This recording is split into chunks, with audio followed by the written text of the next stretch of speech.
ہمارے درمیان کوئی نزدیکی بھی نہیں، پھر کس کی اجازت سے یہاں آ کر بیٹھے ہو؟ وہ بگڑی۔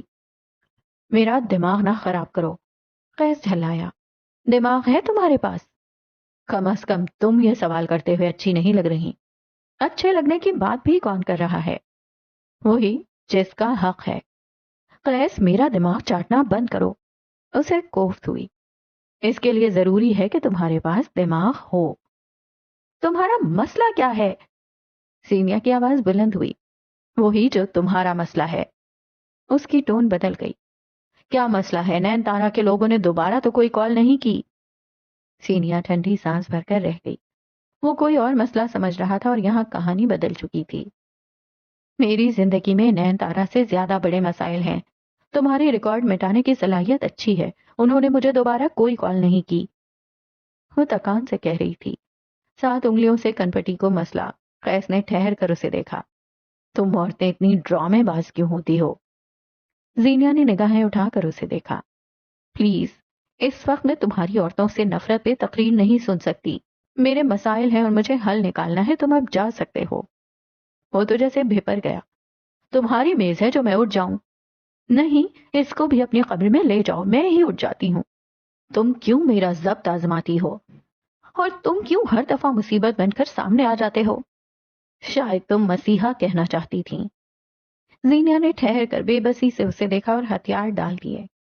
وہ آدمی دنیا کے سامنے نہیں بولتا ہوگا، لیکن زینیا کے سامنے جو زہر وہ اگل رہا تھا ناقابل برداشت تھا۔ وہ اپنا پرس دبوچ کر اٹھ کھڑی ہوئی۔ قیس بدمزہ ہوا، ابھی تو اس نے شروع کیا تھا۔ سنو، بدلے ہوئے نرم لہجے میں اسے پکارا۔ کوئی مسئلہ ہے تو تم مجھے بتا سکتی ہو۔ تجربے میں تم سے بہت بڑا ہوں اور مسائل تم سے زیادہ دیکھ رکھے ہیں۔ کافی کا گرم کپ لبوں سے لگاتے ہوئے وہ رسان سے کہہ رہا تھا۔ زینیا حاکم زندگی کے جس موڑ پہ تھی اسے یہی نرم لہجہ چاہیے تھا۔ میں تمہاری مدد کر سکتا ہوں۔ وہ اسے دیکھ کر رہ گئی۔ ہاں، یہ آدمی مشکوک تھا، لیکن جس طرح اس کے مسئلے یہ سمجھتا تھا ویسے تو کسی اور نے کبھی نہیں سمجھے۔ مجھے کسی کو کچھ بتانا ہے اور میں بتا نہیں پا رہی۔ کرسی پہ واپس بیٹھتے ہوئے اس نے کہا۔ چیزیں بہت بری طرح الجھ گئی ہیں، مجھے سمجھ نہیں آ رہی میں انہیں کیسے سلجھاؤں۔ جو بتانا ہے اس سے سامنے والا ہرٹ ہوگا۔ لوگوں کے ہرٹ ہونے کی پرواہ نہیں کی میں نے۔ وہ غصہ ہو سکتا ہے اور مردوں کے غصے سے مجھے خوف آتا ہے، اور شاید مجھ سے میری کچھ چیزیں چھین لے۔ سرے فہرست تن میں میرے خواب ہیں۔ مجھے کچھ سمجھ نہیں آ رہا، کچھ بتاؤں تو کیسے؟ اپنے سارے حلوں سے ردی ہوتے نظر آئے۔ سیاہ آنکھ والے ڈیزائنر نے کافی کے 2 سے 3 گھونٹ بھرے، پھر تفصیل سے اسے دیکھا۔ شیشے کی دیوار میں ان دونوں کا عکس بن رہا تھا، بہترین، طاقتور، خوبصورت۔ ساری بات کا نچوڑ یہ ہے کہ اس وقت تم مسئلے میں ہو۔ میں مسئلہ نہیں پوچھوں گا کیونکہ میں ایک مہذب آدمی ہوں۔ حالانکہ اسے یقین تھا اسے مسئلہ بتایا نہیں جائے گا۔ تم کسی کو ایک مسئلہ سناؤ گی تو ظاہر ہے وہ رد عمل دے گا۔ اگر تم نے اس سے باتیں چھپائی ہیں تو وہ غصہ بھی ہو سکتا ہے، لیکن اس نے کپ میز پہ واپس رکھا۔ اگر کسی کو مسئلہ دو تو حل بھی دو۔ تمہارے پاس حل ہے؟ زینیا پہ مانو اوس پڑ گئی۔ وہ کئی لمحے ٹکٹکی باندھے اسے دیکھتی رہی۔ حل؟ کیا اس کے پاس حل تھا؟ بالکل نہیں۔ تمہارے پاس حل ہے؟ زینیا نے دھیرے سے نفی میں سر ہلایا۔ پھر اپنے لیے مشکلات نہ بڑھاؤ، جو جیسے چل رہا ہے ویسے چلنے دو۔ حل تلاش کرو اور پھر سامنے والے کو بتاؤ تاکہ اس کے پاس غصہ کرنے کا جواز نہ بچے۔ وہ کافی کا کپ چھوڑ کر اٹھ کھڑا ہوا۔ زینیا چپ چاپ میز کو گھور رہی تھی۔ اس کے پاس کہنے کو کچھ نہیں بچا تھا۔ قیس چند لمحے اس کے جھکے ہوئے سر کو دیکھتا رہا۔ کچھ سخت سست کہنے کا ارادہ کیا، وہ پہلے ہی پریشان لگ رہی تھی۔ وہ کچھ بھی کہے بغیر باہر نکل گیا۔ اس کے عقب میں زینیا کسی بھی انکشاف کا ارادہ ترک کر چکی تھی۔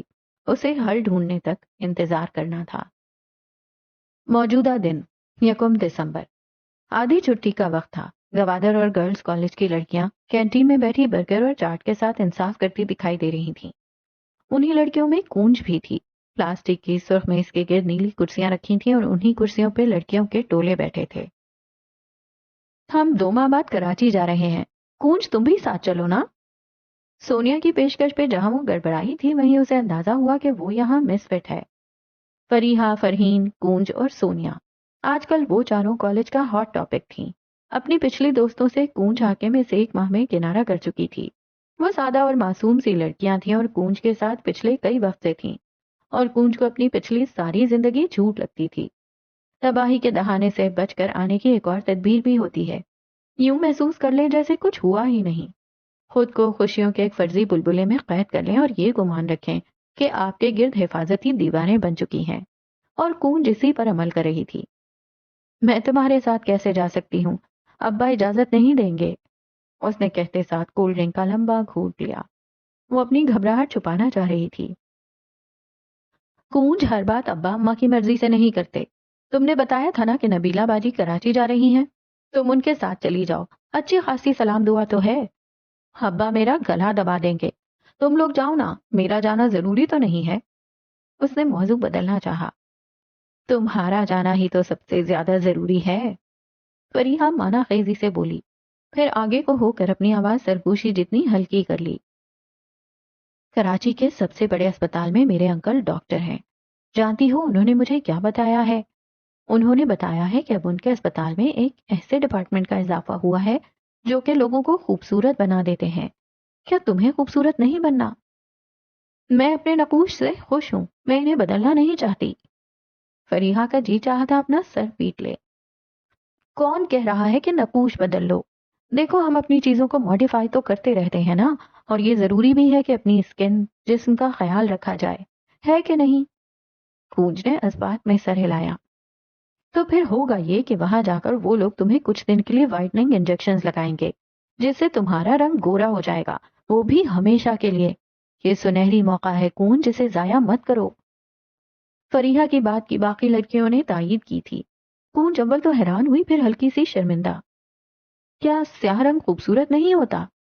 اس نے سوال کیا تھا۔ نہیں، سیاہی ہمیشہ کرسڈ ہوتی ہے، لوگ ماتم کرتے ہوئے سیاہ پہنتے ہیں، ڈپریشن سیاہ ہوتا ہے، اندھیرا سیاہ ہوتا ہے، کھائی غار سب سیاہ ہوتا ہے۔ کیا تم نے کبھی سیاہی کو خوبصورت دیکھا ہے؟ کونج کا دل تھک سے رہ گیا۔ وہ کچھ نہ بولی تو سونیا آگے کو ہوئی۔ پھر کیا ارادہ ہے، ہمارے ساتھ چلو گی؟ میں تمہاری فیس بھی کم کروا دوں گی۔ مجھے سوچنے کے لیے کچھ وقت چاہیے، وہ بس اتنا کہہ سکی اور اپنی جگہ سے اٹھ آئی۔ نسبتاً ایک خالی گوشے میں آ کر اس نے زیغم کو کال ملائی۔ بیل جا رہی تھی۔ یہاں سے دور یونیورسٹی کے گیٹ سے نکلتے زیغم کا فون بچا تو وہ رک گیا، اپنے دوستوں کو آگے چلنے کا اشارہ کیا اور خود ایک طرف آ کر کھڑا ہوا۔ I'm sorry، میں جانتی ہوں اس وقت تم یونی میں ہوگے، میں بس… کوئی بات نہیں، کیا ہوا بتاؤ؟ جواباً وہ نرمی سے بولا تھا۔ کونج کا گلا رند سا گیا۔ کیا سیاہی ہمیشہ کرسڈ ہوتی ہے؟ کیا میں خوبصورت نہیں ہوں؟ زیغم اس کی بات سن کر چند پل کے لیے خاموش ہو گیا۔ سیاہی کا تو نہیں پتا، لیکن تم تو بلیسنگ ہو، وہ مسکرا کر بولا۔ اس کی مسکراہٹ بتاتی تھی کہ روابط گہرے ہو چکے ہیں۔ وہ دونوں پچھلے ایک ماہ سے رابطے میں تھے، دن میں میسیجز اور رات کو فجر تک چلتی کالز۔ زیغم کے گرتے گریڈز اور کونج کی آنکھوں کے حلقے بتاتے تھے کہ ان دونوں کے درمیان کتنی نزدیکیاں آ چکی ہیں۔ وہ کسی زینیا سے کوئی انتقام نہیں لے رہی تھی، کونج حاکم بس رنگین دنیا میں جینا چاہتی تھی۔ کیا میں خوبصورت نہیں ہوں؟ کیا تمہیں میرا رنگ برا لگتا ہے؟ مجھے کیوں برا لگے گا؟ میرے لیے تو تم سب سے زیادہ خوبصورت ہو، کیا کسی نے کچھ کہا ہے؟ وہ یکدم فکرمند ہوا۔ کونج کے دل سے بوجھ سرکنے لگا۔ نہیں، کسی نے کچھ نہیں کہا، میں بس ویسے ہی، بس دل کیا تمہیں کال کر لوں۔ زیغم مسکرایا تھا۔ چند ہی دنوں میں وہ اس کے دل میں جگہ بنا چکی تھی۔ وہ جواباً اس سے کچھ کہہ رہا تھا، کونج جھیپ کر مسکرا دی۔ ٹین ایج سے لے کر 20 کی دہائی وہ عرصہ ہوتا ہے جہاں لڑکا لڑکی کو مخالف جنس سے توجہ چاہیے ہوتی ہے۔ توجہ کا چاہنا برا نہیں ہوتا، خود کا چاہا جانا کسی انسان کے لیے برا نہیں ہوتا، اپنی پرواہ کرنے والے ہونے کا سوچنا غلط نہیں ہوتا، احساسات پہ کسی کا اختیار نہیں ہوتا، بڑھتے ہوئے قدم روک لینے پر ضرور ہوتا ہے۔ 20 کی دہائی گزار لینے کے بعد ہر ٹین ایجر اپنے اسی عمل پہ پچھتاتا ہے۔ کیا بہتر نہیں ہے کہ قدم پہلے ہی روک لیے جائیں؟ مگر کونج کے قدم تو ایسے بڑھے تھے کہ اب شاید واپسی ممکن نہیں تھی۔ ہاسٹل واپس آ کر وہ سیدھا اپنے کمرے میں آئی تھی۔ الماری سے کپڑے نکال کر بیگ میں رکھتے ہوئے اس کا چہرہ سپاٹ تھا، ہاتھ میکان کے انداز میں حرکت کر رہے تھے۔ دروازہ بغیر دستک کے کھلا۔ زینیا نے مڑ کر نہیں دیکھا، باوقار سی چاپ قریب آتی گئی۔ یہاں تک کہ اس کے بالکل عقب میں۔ جانتی ہو یہاں سے جانے کے لیے تمہیں میری اجازت درکار ہے۔ میں آپ کی ساکھ کو پہلے ہی بہت ڈیمیج کر چکی ہوں۔ آپ اچھی ہیں، آپ کی شکر گزار ہوں، لیکن اب مزید آپ کو تکلیف نہیں دوں گی۔ میں گوادر واپس جا رہی ہوں۔ اس کا لہجہ اب بھی سپاٹ تھا۔ پورے 1 ماہ کی پڑھائی ضائع کر چکی ہو، اب مزید کتنی کرو گی؟ وہ خاموشی سے بیڈ پر بیٹھ گئیں۔ زینیا کے دل میں ہوک سی اٹھی تھی۔ بالاج نے کس بری طرح اس کے خواب روندے تھے۔ جو ضائع ہونا تھا ہو گیا ہے، مزید ہوا تو کوئی فرق نہیں پڑے گا۔ میں کچھ وقت کے لیے اپنے گھر جاؤں گی اور واپسی پر اپنے رہنے کے لیے کوئی اور جگہ ڈھونڈ لوں گی۔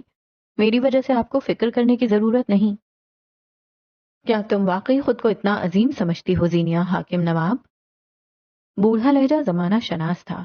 تمہیں واقعی لگتا ہے تمہارا یہ فرار میرے لیے ہے؟ زینیا کے حرکت کرتے ہاتھ تھم گئے۔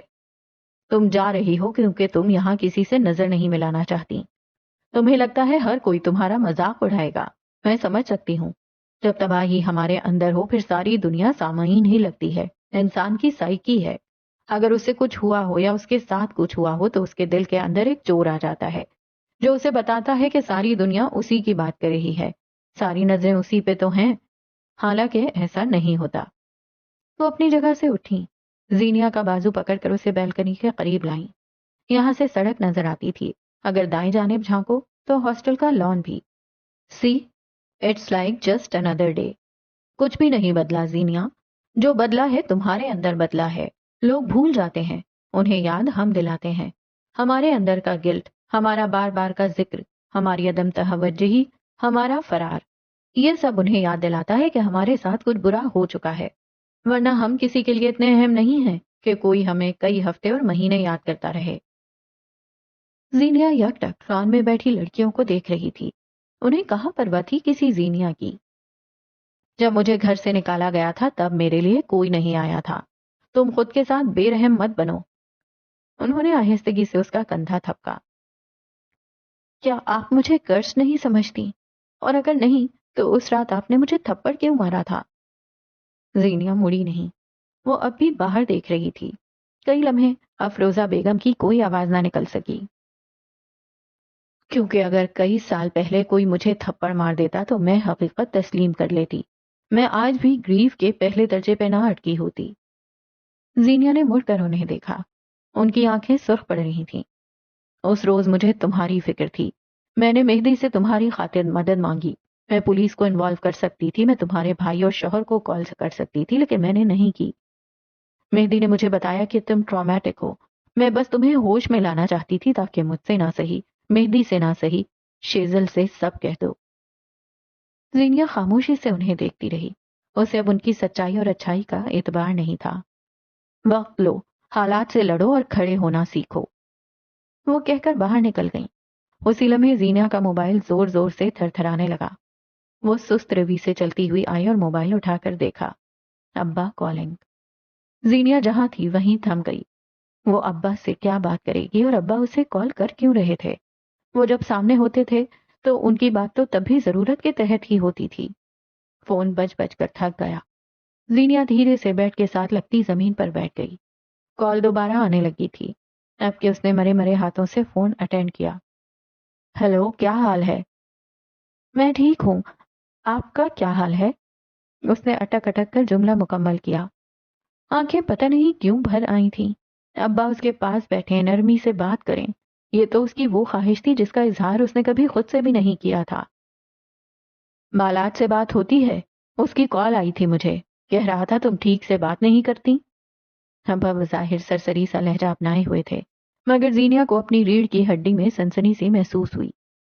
یعنی وہ اپنی ساکھ درست کر رہا تھا تاکہ اگر زینیا اپنے گھر میں طلاق کا بتائے تو کم از کم بالاج کی ساکھ خراب نہ ہو۔ ماضی ختم ہو چکا ہے زینی۔ ابا کا لہجہ آپ کے بے لچک ہوا۔ بہتر ہوگا اس ماضی سے نکل آؤ جس نے تمہیں بس تباہی دی تھی۔ تو مجھ سے عبداللہ کی بات کرتی ہو، وہ جو جا چکا ہے؟ وہ رو پڑی۔ اب کے آنسوؤں پہ بس نہ چلا۔ ابا اتنے ظالم کیسے ہو سکتے تھے؟ بالاج اتنا جھوٹا کیسے ہو سکتا تھا؟ اب جو ہے وہ بالاج ہے، اس کے ساتھ نباہ کرو زینی، ورنہ تم ابھی اپنے باپ کو نہیں جانتی۔ اور اگر اس نے میرے ساتھ کچھ برا کیا تو آپ میری طرف رہیں گے ابا؟ اس نے بمشکل اپنی آواز نارمل رکھی۔ وہ اگر برا بھی کرے تو صبر کرو۔ ان بیویوں کی عزت ہوتی ہے جو صابر رہتی ہیں، ان بیویوں کا مقام ہوتا ہے جو شوہر کے عیب ڈھانپ لیتی ہیں۔ تم اچھی بیٹی تھی، اب اچھی بیوی بننا۔ وہ ایک پل کو رکے۔ مجھے یقین ہے تم میری امیدوں پر پوری اترو گی۔ اور کال کٹ گئی۔ ابا نے ہمیشہ اپنی کہی تھی۔ وہ پوچھنا چاہتی تھی، اماں نے تو ساری زندگی ان کی عزت کی، صابر رہیں، پھر عمر کے اس حصے میں بھی ابا ان کی عزت کیوں نہیں کرتے؟ امینہ بیگم نے ان کے عیب بھی ڈھانپے تھے، پھر ان کا مقام کیوں نہیں؟ ابا نے ہمیشہ اپنی کہی تھی، بس اپنی۔ اس نے سر کو گھٹنوں پہ گرا دیا اور بلند آواز سے گریا کرنے لگی۔ اپنے گھر کچھ بھی بتانا اب ایک عذاب سے کم نہیں لگ رہا تھا۔ یہاں سے دور گوادر کی نم ہواؤں میں حاکم نواب کے کمرے میں آؤ تو ان کے کان سے فون لگا تھا، چہرے پہ سخت برہمی۔ خدا کی قسم بالاج، تم ابھی جانتے نہیں حاکم نواب ہے کون؟ اگر میری بیٹی کو کوئی تکلیف دی تو تمہاری گردن پہ سب سے پہلے میرا پیر ہوگا، یاد رکھنا۔ آگے سے کچھ کہا گیا تھا، انہوں نے سختی سے بات کاٹی۔ وہ رو رہی تھی۔ میری بیٹی روتی نہیں ہے بالاج، تم نے اسے رلایا ہے، اور میں تمہیں تنبیہ کرتا ہوں کہ یہ آنسو آخری ہونے چاہیے، ورنہ تم میرا اصل روپ دیکھو گے۔ کال کاٹ کر وہ پلنگ پہ آ بیٹھے۔ اب کہ ان کا چہرہ مختلف تھا، وجی چہرے پہ سخت اضطراب تھا۔ وہ یاد کرنا چاہتے تھے ان کی بیٹی آخری بار کب روئی تھی، اور ایسا کوئی واقعہ ان کی یادداشت کا حصہ نہ بن سکا۔ کیا کچھ غلط تھا؟ اگر تھا تو کیا وہ اسے بتا نہیں سکتی تھی کچھ ہوا ہے؟ وہ پوچھ بھی تو سکتے تھے۔ اگلی سوچ نے انہیں جھنجلا کر رکھ دیا۔ سر ہاتھوں میں گرائے وہ کئی لمحے سوچ میں غرق رہے۔ براق حنیف کا آفس اس وقت بوجھل سا تھا۔ آفس آنے سے لے کر اب تک وہ کافی کے کئی مگ پی چکا تھا۔ آج کی صبح اس کے لیے تازہ نہ تھی۔ میز پہ کئی رنگین پینسل، اسکیچ پینسلز رکھی تھیں۔ کاغذات یہاں سے وہاں بکھرے ہوئے تھے، جبکہ ایک کاغذ پہ براق کے ہاتھ متحرک تھے۔ سی ای او ہونے کے ساتھ ساتھ وہ خود بھی ایک ڈیزائنر تھا، قیسم ٹیکسٹائل میں آدھے کا حصے دار۔ اب اگر نظر اٹھا کر دیکھو تو دیوار کے ساتھ رکھے صوفے پہ کوئی بھاری بھرکم جسامت والا آدمی بیٹھا نظر آئے گا۔ یاسین لاکھانی، وہ آدمی شیزل کا باس تھا۔ یاسین صاحب، آپ جانتے ہیں میں نے آپ کی فرم کو کیوں منتخب کیا؟ وہ منہمک سا اپنا کام کرتے ہوئے پوچھ رہا تھا۔ یاسین کی زبان تالو سے چپکی ہوئی تھی۔ براق حنیف بڑا آدمی تھا، یہاں چھوڑو، سارے ملک میں لوگ اسے جانتے تھے، اور اسی براق حنیف کے لیے کام کرنا ایک اعزاز تھا۔ میں نے سوچا نئی فرم ہے مگر نئی ہو کر بھی بلندیوں کی طرف جا رہی ہے، تو کیوں نہ میں اس کی مدد کر دوں۔ جانتے ہیں، اپنے آفس ڈیکور کی ایک تصویر ٹویٹ کر کے اس کے نیچے آپ کی فرم کا نام ڈال دوں تو آپ کہاں سے کہاں پہنچ سکتے ہیں۔ بظاہر بے نیاز لہجہ، متحرک ہاتھ، مگر کچھ تھا جو ماحول کو آکورڈ کیے ہوئے تھا۔ سر، کیا ہم سے کوئی غلطی ہوئی ہے؟ یاسین صاحب کی آواز ہلکی تھی۔ براق نے سر اٹھایا، مسکرایا اور واپس اپنے کام پہ جھک گیا۔ آپ سے گناہ ہوا ہے۔ آپ جانتے ہیں نا میں کس قدر پروفیشنل اور وقت کا پابند انسان ہوں۔ میں ان لوگوں کی قدر کرتا ہوں جو کام اور وقت کی قدر کرتے ہیں، لیکن آپ نے میرے لیے جو ٹیم بھیجی وہ سب سے غیر پروفیشنل تھی۔ یاسین صاحب کو حیرت کا جھٹکا لگا تھا۔ کم از کم شیزل سیمسن کے بارے کبھی انہوں نے یہ نہیں سنا تھا۔ آپ کی بھیجی ہوئی ٹیم 15 روز سے بغیر کسی اطلاع کے چھٹی پہ ہے۔ اب مجھے بتائیں، کیا میں آپ کے غیر پروفیشنل رویے کو ٹویٹر پہ پھیلا سکتا ہوں؟ سر پلیز آپ میری بات سن لیں، ضرور کوئی غلط فہمی ہوئی ہوگی، مجھے ایک بار میری ٹیم سے بات کرنے دیں۔ میں اس کی بات بیچ میں رہ گئی۔ دروازے پہ ہونے والی دستک نے اس کا دھیان اپنی جانب مبذول کروایا۔ براق نے خوش دلی سے اجازت دی، ہتھ بھنے ڈیزائن کو چھوڑا۔ اس کی نظریں دروازے پہ ٹک گئیں۔ اب شروع ہوا تھا اصل کھیل۔ مخمری سیاہ کافتان کے ساتھ سرخ رنگ کا اسٹول لیے، بالوں کو کلپ لگا کر بینگز آگے رکھے، وہ ہلکے سے میک اپ میں آج خوبصورت لگ رہی تھی۔ گردن اٹھا رکھی تھی اور چہرے پہ سنجیدگی تھی۔ یاسین صاحب کا بس نہ چلتا تھا کہ اس کا گلا گھونٹ ڈالے۔ وہ بغیر کوئی سوال کیے آگے آئی اور براق نے ہاتھ کے اشارے سے اسے بیٹھنے کو کہا۔ مس شیزل صاحبہ، آپ 15 روز سے بغیر کسی اطلاع کے چھٹی پہ ہیں، کیا آپ بتا سکتی ہیں کیوں؟ بہت چبا چبا کر بولے تھے۔ شیزل کی آنکھوں کی پتلیاں سکڑی۔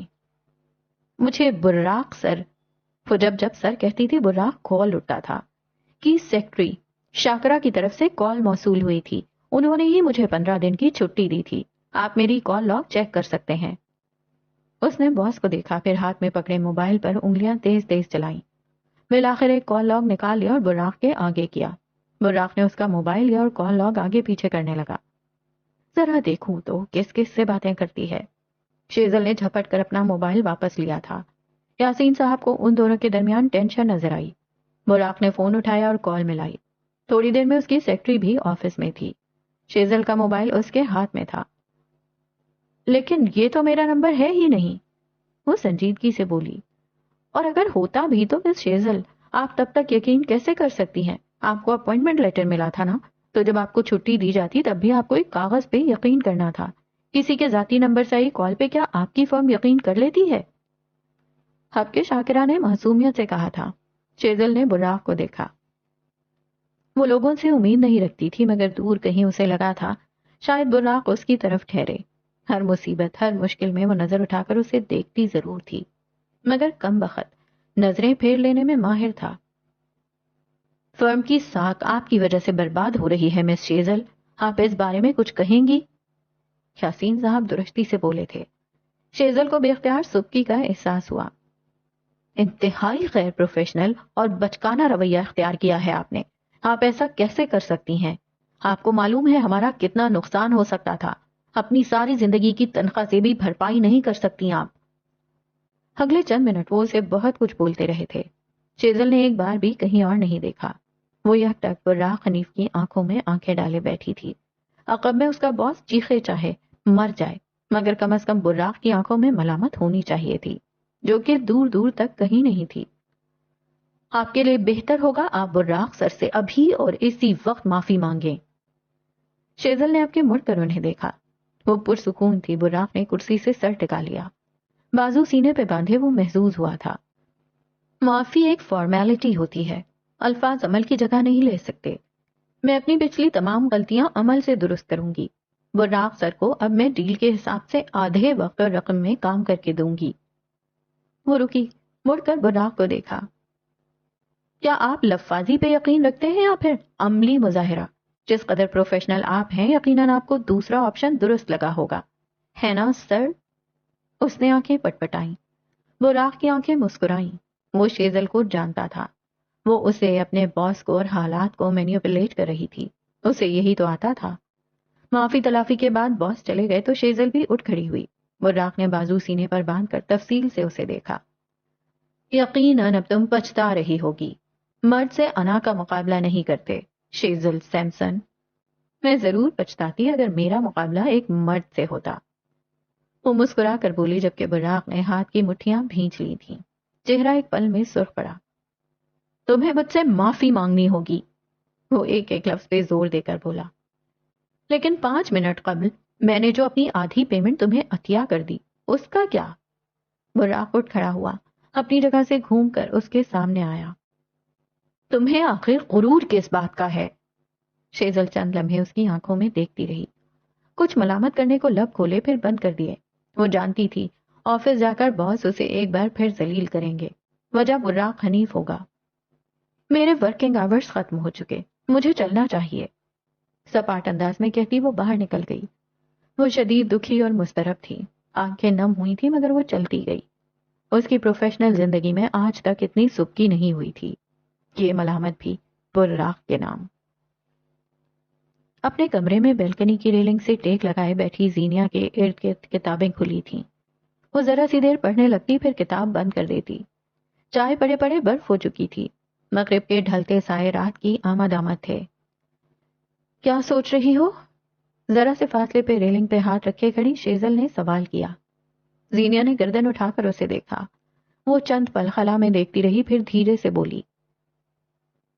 بالاش نے مجھے ایک بار بھی فون کر کے معافی نہیں مانگی. کیا اس کے فون کرنے سے تم معاف کر دو گی؟ شیزل ایک پل کو رکی. تم اسے معاف نہیں کرو گی زینب. تم اب بھی گریف کے ان 5 درجوں کے بیچ کہیں نہ کہیں بھٹک رہی ہو. کبھی تم پہ انکار غالب آ جاتا ہے، کبھی سودے بازی اور کبھی ڈپریشن. انسان اس بھنور سے کبھی نکل ہی نہیں سکتا. اس نے کافی کا لمبا گھونٹ لیا. تم مجھ سے محبت نہیں کرتی تھیں، ہے نا؟ لیکن تم نے اسے اپنا ڈھیر سانا سونا اٹھا کر دے دیا. حالانکہ تم اپنے باپ کے لیے بھی اتنی ایفرٹس نہیں کرتی، پھر اس کے لیے کیوں؟ چند لمحے زینیا کچھ نہ بولی، پھر کافی دیر بعد اس کی آواز سنائی دی، میرے اماں اور ابا کی شادی ایک ٹریجڈی تھی۔ میں ہمیشہ سوچتی تھی جو غلطیاں میری اماں نے کی ہیں میں نہیں دہراؤں گی۔ اماں نے کبھی ابا کو نہیں بتایا کہ وہ ان سے محبت کرتی ہیں۔ وہ رک گئی۔ یہ حصہ وہ کسی انسان پہ نہیں کھولتی تھی، مگر ٹراما انسان کو اس کے خول سے باہر نکال لاتا ہے۔ میں نے سوچا تھا بالات ساری عمر میرے آگے پیچھے رہا ہے، اس کے دل میں ہمیشہ سے یہ بات تھی کہ میں اس سے اعلیٰ ہوں، میرے لیے ایفرٹس وہی کرتا تھا۔ مرد ہو یا عورت، ایک طرفہ کوششوں سے تھک جاتا ہے۔ میں بالاج کو بتانا چاہتی تھی کہ میں اس کے ساتھ ہوں، اس کے مسائل میرے مسائل ہیں، ہم دونوں ایک ہیں۔ یعنی یہ سب بس اس کی نظروں میں آنے کے لیے تھا؟ زینیا نے نفی میں سر ہلایا۔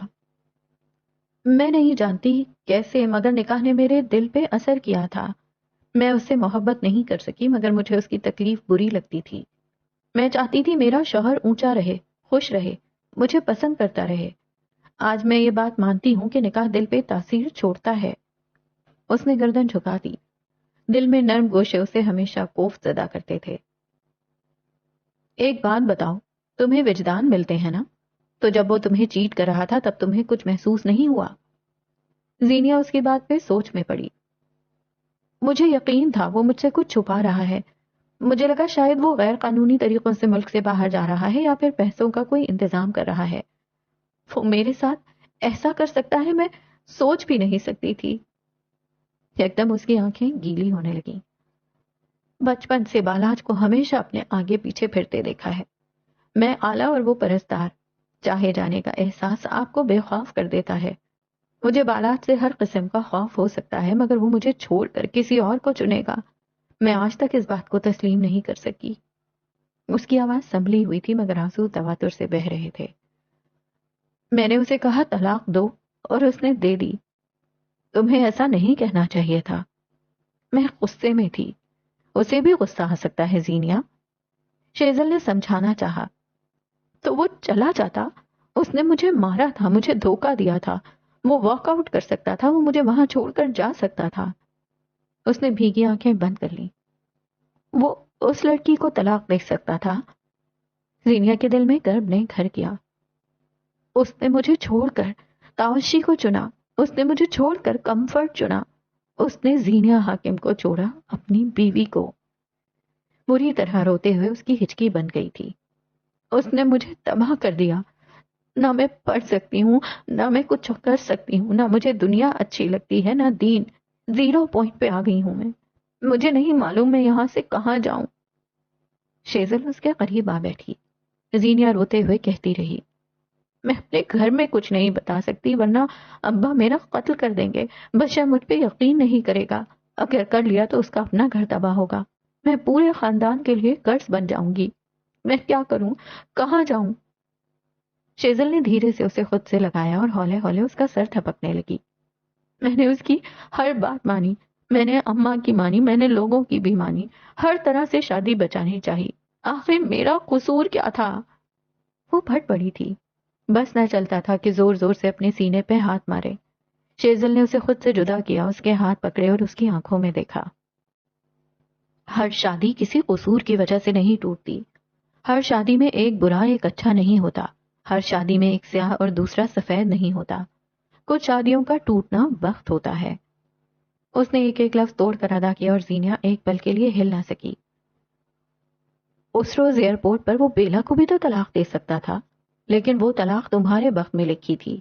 تم قرض نہیں ہو، بالاج برا یا اچھا نہیں ہے۔ تمہاری شادی کا ٹوٹنا ڈیسٹینی تھا۔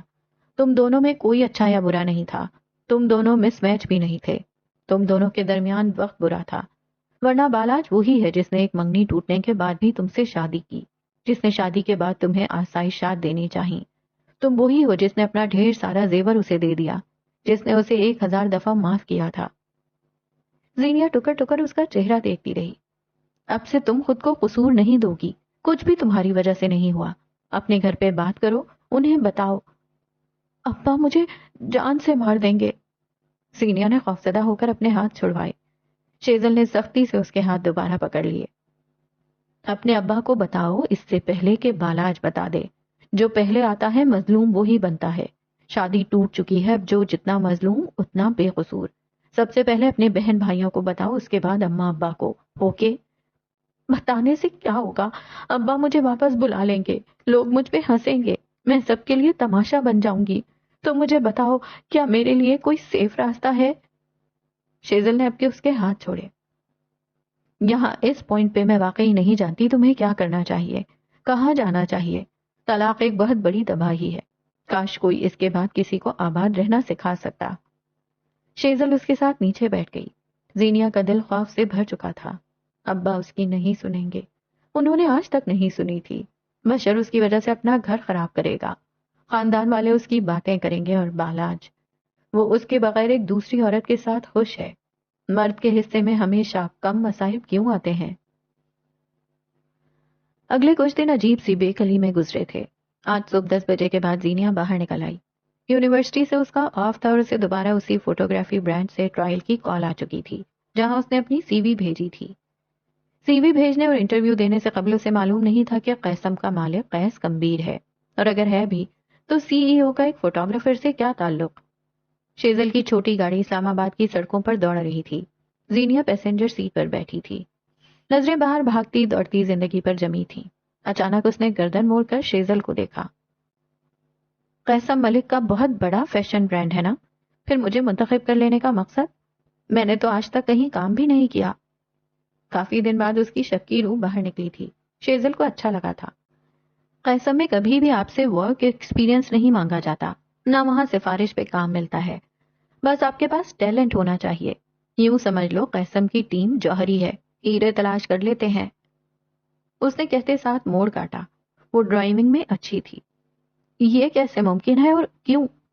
وہ الجھی. کیونکہ قیسم کا مالک ایک لمبی سٹرگل کے بعد اس مقام تک آیا ہے، اس لیے وہ لوگوں کو چانس دیتا ہے. وہ برا نہیں ہے، بس بنتا ہے. زینیا اس کی بات پہ خاموش ہو گئی تھی. شیزل نے ایک محتاط نظر اس پہ ڈالی، پھر کچھ کہنے کو لب کھولے مگر پھر بند کر دیے. وہ نہیں چاہتی تھی زینیا قیس کے ساتھ یا پھر براق کے ساتھ کام کرے. قیس مشکل تھا اور براق اس کی شان میں تو غزل لکھی جا سکتی تھی. مگر وہ اس جاب آفر کے بعد زندگی کی طرف واپس آنے لگی تھی اور شیزل اس سے یہ چھیننا نہیں چاہتی تھی. قیسم کے باہر گاڑی رکی. وہ دونوں ایک ساتھ باہر آئی تھیں. زینیا میسمرائز ہو کر اس عمارت کو دیکھے گئی. داخلی دروازے سے اندر آتے ہوئے اس نے ایک الگ ہی دنیا دیکھی. وہ ڈیزائنرز جن کے نام بس اس نے سنے تھے، وہ تمام اس نے اپنی آنکھوں کے سامنے دیکھے. ہر ایک کیبن میں کام کر رہا تھا اور ان کے کیبن کے باہر ان کا نام درج تھا. پرس کو مضبوطی سے کندھے پہ درست کرتی، تھوک نگلتی وہ لفٹ کی جانب بڑھی. اس کے ساتھ ہی 2 اور لڑکیاں بھی لفٹ میں داخل ہوئیں. اونچی heels, branded outlets, makeup اور خوشبوؤں میں رچی بسی ڈیزائنرز. زینیا کو اپنا اعتماد متزلزل ہوتا محسوس ہوا. وہ آج اپنے سب سے مہنگے جوتے پہن کر آئی تھی، سب سے نفیس جوڑا، مگر کچھ تھا جو مس فٹ تھا. زینیا کو یہ دنیا الگ لگی. وہ لفٹ سے باہر نکلی. لمبی راہداریوں میں قدم اٹھاتے ہوئے وہ ایک جگہ ٹھٹک کر رکی. سامنے سے قیس چلا رہا تھا. اس کے آس پاس لوگ تھے اور وہ سنجیدگی سے ان کی باتیں سن رہا تھا. زینیا کو وہ معتبر سا لگا. یہ وہ قیس نہیں تھا جسے وہ جانتی تھی. یہ اونچا تھا اور اعلیٰ بھی. اسے اپنے سامنے کھڑے دیکھ وہ رکا نہیں، بس ایک اچٹتی سی نگاہ اس پہ ڈال کر آگے بڑھ گیا. زینیا کو بے تحاشا حیرت ہوئی. اسے لگا تھا وہ رک کر کوئی بات کرے گا، کوئی زہریلا جملہ، کوئی سخت بات، مگر وہ چلا گیا. کیا اس نے اسے پہچانا نہیں؟ کچھ وقت بعد وہ کانفرنس روم میں موجود تھی. گو کہ قیسم کے پاس 2 انٹرویو رومز تھے، مگر ان دنوں ذرا ڈیکور کا کام چل رہا تھا. آفس کے بیچوں بیچ رکھی کرسیوں پہ 4 لوگ بیٹھے تھے. انہوں نے اپنا تعارف کروایا تھا. 2 ڈیزائنر تھے جن کے کام کی تصاویر لی جانی تھی، اور 2 اس ٹیم کا حصہ تھے جنہوں نے اسے جاب دینی تھی. اور اس ٹیم میں مقصود کمبیر شامل تھے. کچھ دن قبل انہیں انزائٹی اٹیک ہوا تھا جسے ان کا نرس اور ملازم ہارٹ اٹیک سمجھ بیٹھے تھے. اس وقت انہیں دیکھ کر لگتا نہیں تھا کہ وہ کبھی بیمار بھی پڑے ہوں گے. 2 عورتیں اور 2 مرد اب اس کا تفصیلی جائزہ لے رہے تھے. گلاس وال ان کے عقب میں کافی دور تھی. آپ کو کچھ ہفتے پہلے ٹرائل کال آئی تھی لیکن آپ نہیں آئیں، کیا ہم وجہ جان سکتے ہیں؟ ان میں سے ایک بولا تھا. زینیا کا دل بے تحاشا دھڑک رہا تھا. وہ ماننا نہیں چاہتی تھی مگر وہ نروس تھی. میرے کچھ فیملی پرابلمز تھے اور تب میں یہ جاب نہیں کرنا چاہتی تھی. اب اچانک آپ یہ جاب کرنے کے لیے کیوں راضی ہو گئی ہیں اور ہم آپ کو یہ جاب کیوں دیں؟ اس لیے کیونکہ انہیں میں نے سلیکٹ کیا ہے۔ گلاس ڈور دھکیل کر آتا براق کہہ رہا تھا۔ قیس اس کے ساتھ ہی تھا۔ میں نے مس زینیا کی کھینچی ہوئی تصاویر دیکھی ہیں اور مجھے بہت پسند آئیں۔ میرا خیال ہے قیصر میں صرف ٹیلنٹ ہی کی بنا پر نوکری دی جاتی ہے۔ آپ نے جو تصاویر دیکھی ہیں وہ پرندوں، حشرات اور پانی کی ہیں۔ قیصر میں میرا کام لوگ اور آرٹ ہے۔ مجھے لگتا ہے آپ کو میرا ٹرائل لینا چاہیے۔ مقصود صاحب نے پہلی بار نظر اٹھا کر اسے دیکھا تھا۔ براق بھی سامنے آیا۔ زینیا پہ نظر پڑتے ہی اس نے بے اختیار منہ پہ ہاتھ رکھا۔ ہو خدایا، یہ تو مہدی کی لڑکی ہے۔ اس کی آواز ست شکر کسی کے کانوں تک نہ پہنچ سکی۔ وہ زینیا اور مہدی کو ایک بار ساتھ دیکھ چکا تھا، سو اب کہ اس کی دلچسپی اس لڑکی میں بڑھ گئی۔ ان کے ساتھ بیٹھی عورت اب اس سے کچھ سوال کر رہی تھی۔ اسی لمحے مقصود کے ہاتھ سے چشمہ چھوٹ کر نیچے گرا۔ میز کی کونے والی جانب بیٹھے تھے اور زینیا بھی، سو وہ جھکی۔ رک جاؤ، وہ تحکم سے بولی۔ میری معذوری پہ ترس جتا کر تم یہاں جاب حاصل نہیں کر سکتی۔ آپ ٹانگوں سے معذور ہیں، ہاتھ اور کمر سے نہیں۔ اس نے جھکے ہوئے اپنا سنہری چھلا اٹھایا، سیدھی ہوئی ان کی آنکھوں میں دیکھا۔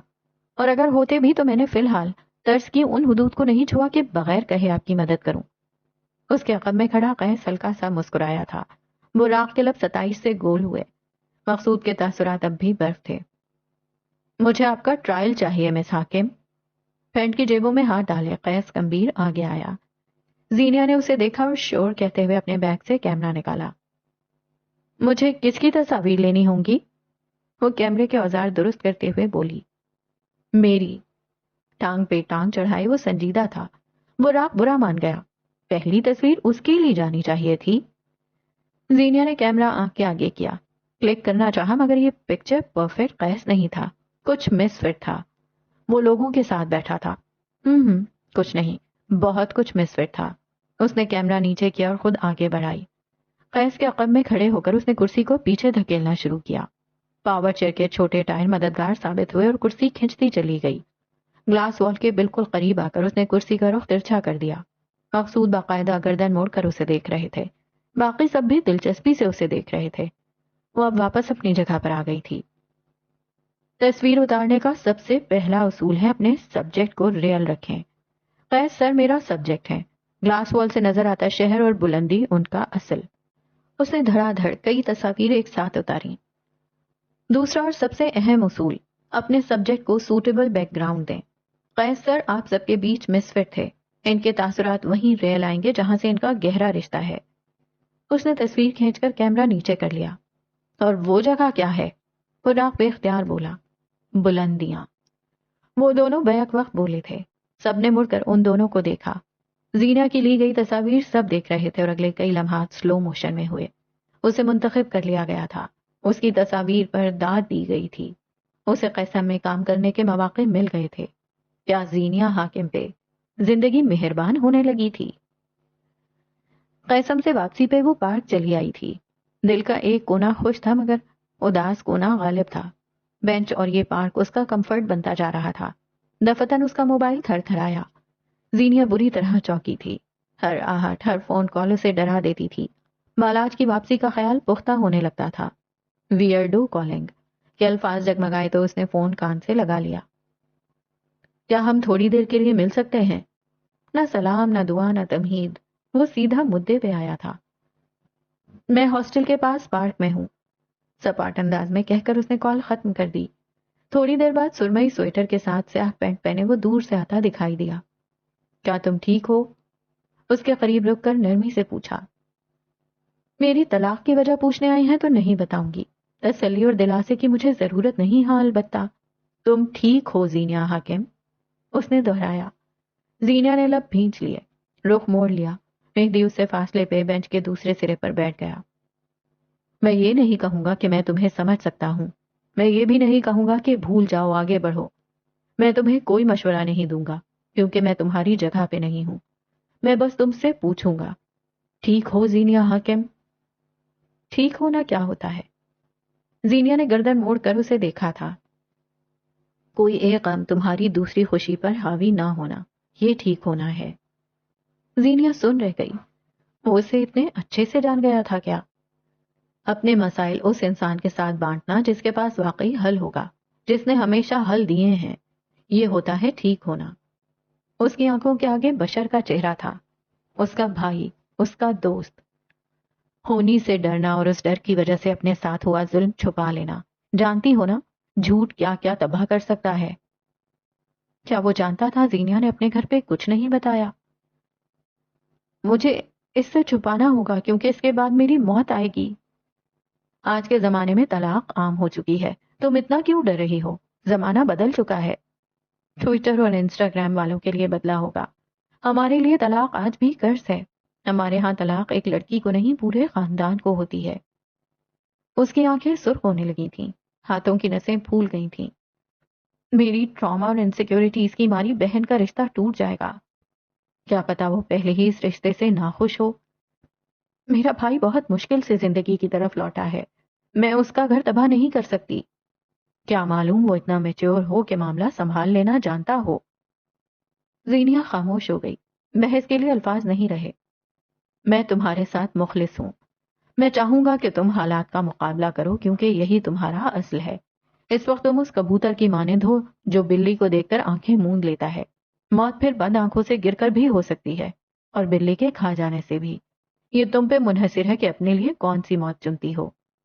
فورڈ کھڑا ہوا، اس کی آنکھیں فکر مند تھیں۔ میں تمہارے ٹھیک ہو جانے کا انتظار کروں گا۔ زینیا نے آنکھیں اٹھا کر اسے دیکھا۔ فی الحال میں آپ کے یہاں سے جانے کا انتظار کر رہی ہوں۔ مہدی گردن جھکا کر ہنس پڑا۔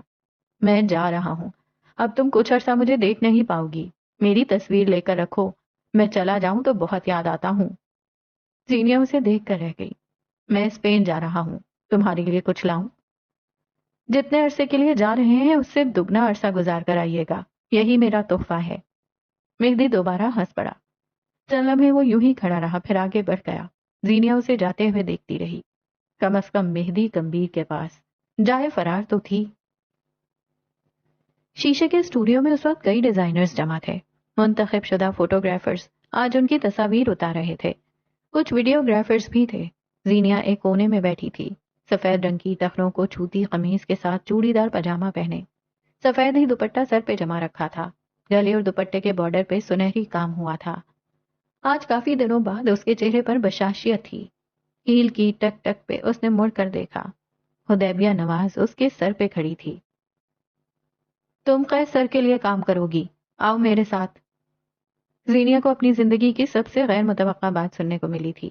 وہ گہری سانس لیتی اس کے ساتھ چل دی۔ راہداریوں میں قدم اٹھاتے ہوئے اسے اندازہ ہو رہا تھا کہ سب کچھ کتنا شاہانہ ہے۔ سربراہی آفس کے سامنے رک کر حدیبیہ نے انگلی سے نوک کیا۔ اندر سے آ جاؤ حبیب کی آواز آئی۔ زینیا کو حیرت سی ہوئی، یہ حبیب تو نہیں ہے۔ وہ دونوں اندر داخل ہوئی تو قیس گلاس وال کے سامنے کھڑا تھا، ایک ہاتھ پینٹ کی پاکٹ میں اور دوسرے میں کافی کا مگ جس سے وہ وقفے وقفے سے گھونٹ بھر رہا تھا۔ آہٹ پہ وہ مڑا، وہ چٹتی سی نگاہ زینیا پہ ڈالی اور اپنی کرسی پر آ کر بیٹھا۔ میرا پورا چہرہ نہیں آنا چاہیے، بس سائیڈ پوز کافی ہیں۔ اس نے ہدایات دیتے ہوئے چہرہ کاغذات پہ جھکا دیا۔ ہاتھ میں اسکیچ پینسل تھی۔ میز پہ ایک چھوٹا سا سنگی مجسمہ بھی رکھا تھا۔ اطراف میں کپڑے کے ٹکڑے پڑے تھے، شاید وہ کوئی ڈریس بنانے کی مشق کر رہا تھا۔ کیا تمہیں وقت ضائع کرنا پسند ہے زینیا؟ اسے اپنی جگہ منجمد کھڑا دیکھ وہ سنجیدگی سے بولا۔ زینیا ہڑبڑا کر سیدھی ہوئی۔ کیا میں صرف تمہاری تصاویر لینے والی ہوں؟ اسٹوڈیو میں کسی اور کی کیوں نہیں؟ قیس نے حیرت سے اسے دیکھا۔ اول تو مجھے آپ کہو، دوئم مجھ میں یا پھر میری تصاویر لینے میں کیا مسئلہ ہے؟ اول تو تم اپنے کانٹریکٹ کے شپ نمبر 7 پر ہو۔ تمہارے کوئی بھی امپلائی تمہیں آپ، تم، باس، بڈی، بھائی سب بول سکتے ہیں، کوئی فارمیلٹی نہیں۔ اس نے کیمرے کے لینس کو پھونک مار کر صاف کیا۔ تمہارے تاثرات فیک ہیں، تصاویر بھی فیک آ رہی ہیں۔ کیا تم اس وقت موڈ میں نہیں یا پھر اپنا بنایا گیا ڈیزائن پسند نہیں آ رہا؟ تم بس تصاویر لو اور جا کر باقی کام کرو، میرے تاثرات کے ساتھ تمہارا کوئی تعلق نہیں ہے۔ اس نے دوبارہ گردن کاغذات پر جھکا دی۔ آڑی ترچھی لکیریں تھیں اور تھکے تھکے سے جملے۔ زینیا نے کیمرہ آنکھ کے قریب رکھ کر ایک دو تصاویر کھینچی مگر بے دلی سے ان کو رد کیا۔ یہ تصاویر اس کا کیریئر بنا اور خراب کر سکتی تھیں۔ تم اس مجسمے کو چھونا یا پھر یہ کپڑا اس کے اوپر رکھو، میں کلک کروں گی، اوکے؟ وہ دیوار سے لگ کھڑی ہوئی، سانس روک لیا، تصویر کھینچی مگر یوں لگتا تھا جیسے وہ انسان نہ ہو، کوئی بے جان مجسمہ ہو۔ زینیا کو بیزاری سی ہوئی۔ قیس بھی بے دلی سے پیچھے ہو کر بیٹھا۔ کیا تم میرے ساتھ کمفرٹیبل نہیں ہو قیس؟ ہم بریک لے لیتے ہیں، اگر تم کچھ پینا چاہتے ہو تو ٹھیک ہے، کافی منگوا لو۔ وہ واقعی اس طرح تصاویر نہیں اتار سکتی تھی۔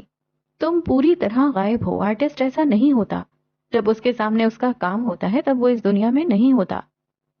وہ آگے آئی، کیمرہ قیس کے آگے کیا۔ تمہاری آنکھوں میں چمک نہیں، یعنی تمہیں یہ کام نہیں پسند، تمہارے جبڑے بھیجے ہوئے ہیں، یہ آرٹسٹک اسٹائل نہیں ہے، تمہارے ہاتھوں کی حرکت بے جان ہے، جیسے تمہارے ساتھ زبردستی کی جا رہی ہو۔ قیس بٹن دباتے ہوئے ایک ایک تصویر آگے کرتا جا رہا تھا، اس کے تاثرات بگڑتے جا رہے تھے۔ کیا تمہارا آرٹ بلاک ہے؟ 3 ماہ، 3 ماہ سے وہ اس بلاک کا شکار تھا اور اس لڑکی نے 3 منٹ میں کھوج لیا۔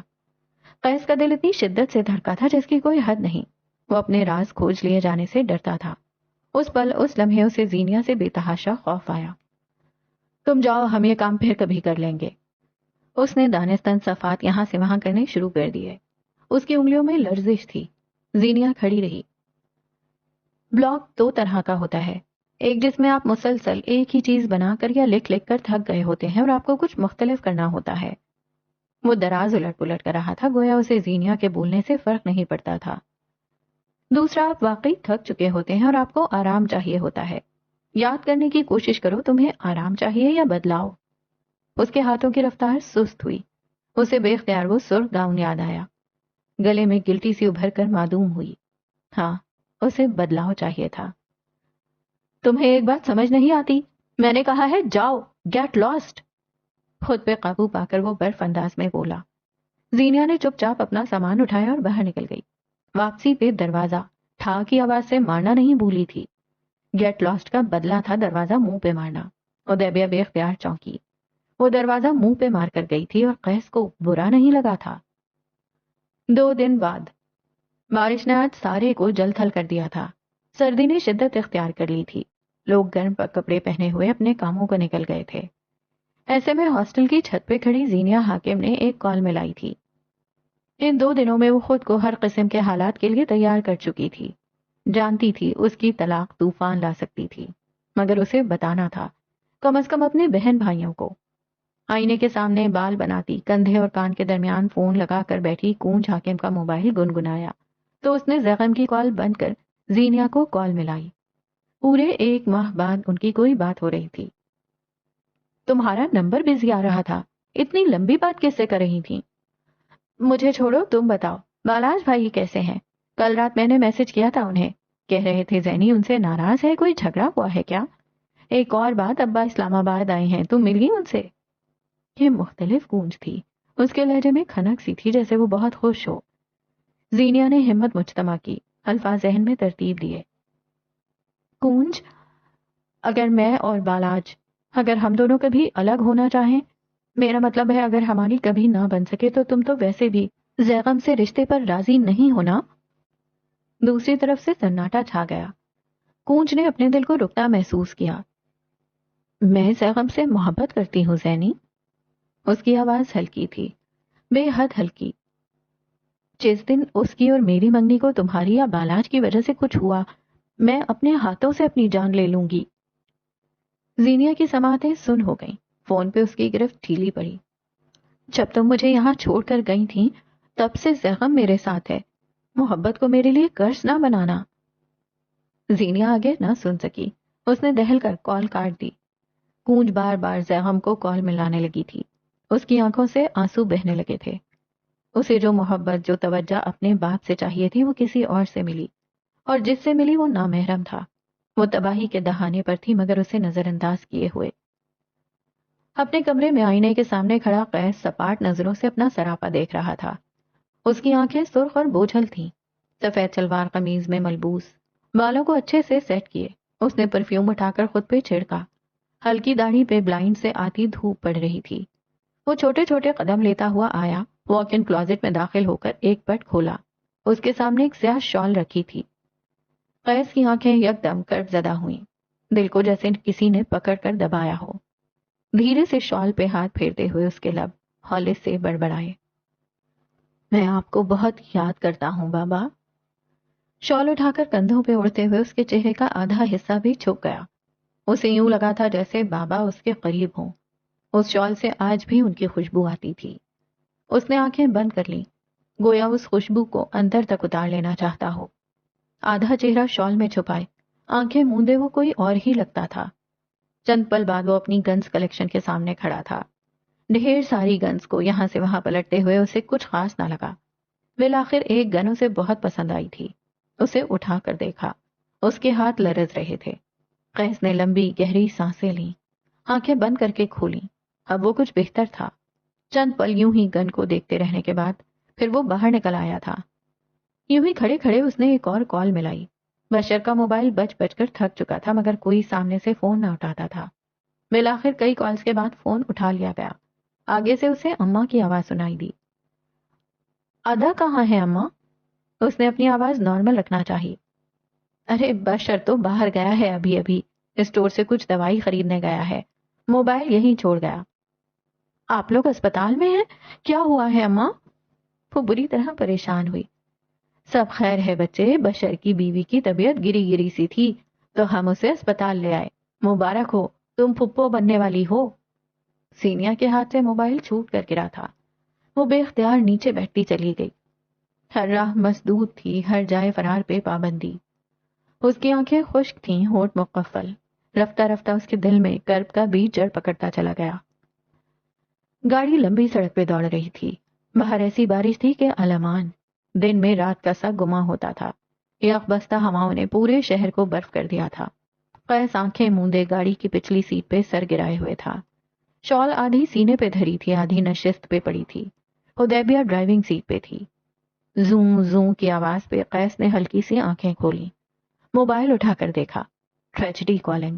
اس نے کال اٹینڈ کر کے موبائل کان سے لگایا۔ تم کہاں جا رہے ہو لوسیفر؟ پلیز رک جاؤ، میں آ رہا ہوں، ہم بات کرتے ہیں۔ مرنے والے واپس نہیں آتے، تم ان کی خاطر زندگیاں مت چھینو۔ زندگی میں پہلی بار اسے براق کی آواز نم لگی تھی، اس کا گلا بھاری ہونے لگا تھا۔ تم اپنے ساتھ ظلم کر رہے ہو، قاتل نہیں ہو تم۔ تم مجھے بچانا چاہتے ہو براق؟ ہاں میں چاہتا ہوں تم یہ مت کرو، اپنے ساتھ ظلم مت کرو قیس، پلیز تم اپنے ہاتھ سے نہ کرو۔ ٹھیک ہے پھر آؤ، میرے ہاتھ سے پستول لو اور تم اسے مار دو، میں بچ جاؤں گا۔ تم مجھے بچانا چاہتے ہو نا؟ اور پھر خاموشی چھا گئی۔ براق کچھ نہ بولا تھا۔ 5 منٹ بعد اس نے کال کاٹ دی تھی۔ قیس اذیت سے مسکرایا، پھر آگے کو ہو کر حدیبیہ کی پشت کو دیکھا۔ میں ٹھیک کر رہا ہوں نا حبیب؟ جن لوگوں نے آپ سے ٹھیک ہونے کا حق چھین لیا، ان سے زندگی چھیننا صحیح ہے۔ کیا تم چاہتی ہو میں پیچھے ہٹ جاؤں؟ وہ شاید رکنا چاہتا تھا۔ اگر آپ پیچھے ہٹیں تو گن میرے ہاتھ میں دے دیجیے گا۔ وہ شفاق تھی، حد سے زیادہ شفاق۔